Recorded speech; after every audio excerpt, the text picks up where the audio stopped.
Ramogi duol matayo nengo mag modhi nyamburko kod teko stima EPRA noyudre tago maliet ewi chenro mar holo modhi mag nyamburko kowuok e pinje mag Saudia. Kamiti mar od bura eweche mag keto mwandu no nyiso chich magingo ewi chenro no mane gidwaro mondo mi EPRA oyang ber ma oganda biro yudoe. Manaka jafwambo mar Wedno koth lerono jatije ma EPRA Daniel Kipto ni kod tich matek mar tudo chenro no kod ber mar jopiny biro yudo ka bende ging'iewo mauta. Ndalo achiel bang' jatend piny Kenya William Ruto poyo chenro mar kawo modhi mag nyamburko e yor hola kowuok e pinje mag Saudi Arabia, jood bura ne ni kod penjo buora. Are they buying in US dollars or now they are buying in Kenya shillings? And in the 6 months when it will be due for Kenya to pay, will we be paying in dollars, in Kenya shillings? What about the exchange rate differences? Then who will take care of that exchange rate gain or loss? Changing from OTS to G to G, what does that mean to the people of Kenya? Will that mean that reduction of prices?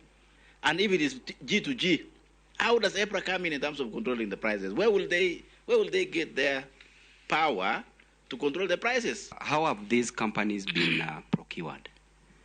Number two, Chairman, in 2 days' time, there will be a review of the fuel prices. What should Kenyans expect? Jatatije mar EPRA Daniel Kipto ne ni kod pek e lero tudruok mabiro e kind chenro no kod fuong'ruok ma oganda nyalo yudo e nengo mag modhigo ma idhi lan tich abich jumani. From where we sit as the regulator, the biggest risk to the cost at the pump is not the cost of the commodity, which is a globally traded commodity, but the exchange rate at which we are converting our shilling to dollar for purposes of paying that product. And that is why we can confidently say, if, but not even if, when this matter of stabilization of the currency happens, Kenyans will see a reprieve at the pump. Ei chenro no, piny owacho ne owinjore kod kembe adek mag pinje mag jo-Arab ni Kenya biro yudo modhi mag nyamburko e yor gowi ma biro chul bang' dweche 6. Kembe adek mag Saudi ne oyier mondo kel modhigo e pachoka, kama gid bende giseyiero kembe adek ma biro uso mwandugo e pachoka. Okang' makelo chich ni kembe moko ket thenge, kendo pod nengo modhigo nyalo mana medo idho. If you nominate few, as you said, 3 out of 9, so which means the other 6, where will they get oil? Where will they get fuel to sell? They will actually go to the 3 nominated. And when they are going to the 3 nominated will make prices, will make a gain. So they will sell them with something bigger or higher than what they got. And for those 6, when they're selling to consumer, they will want to do what? They will want to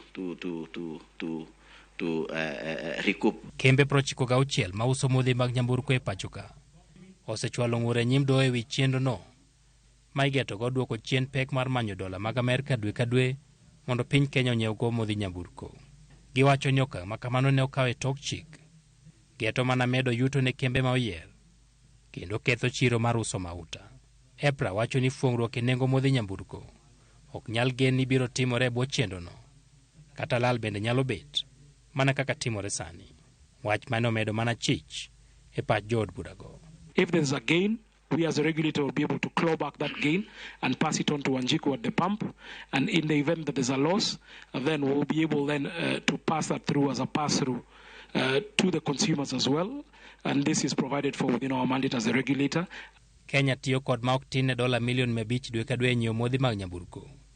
Kendo okang' mar rito kuom dweche 6 igeno ni biro duoko chien pek mabiro e nengo modhigo nikech lwar e teko mar siling mar Kenya ka opim kod dola mar Amerika. Edwin Okoth, Ramogi TV, Nairobi.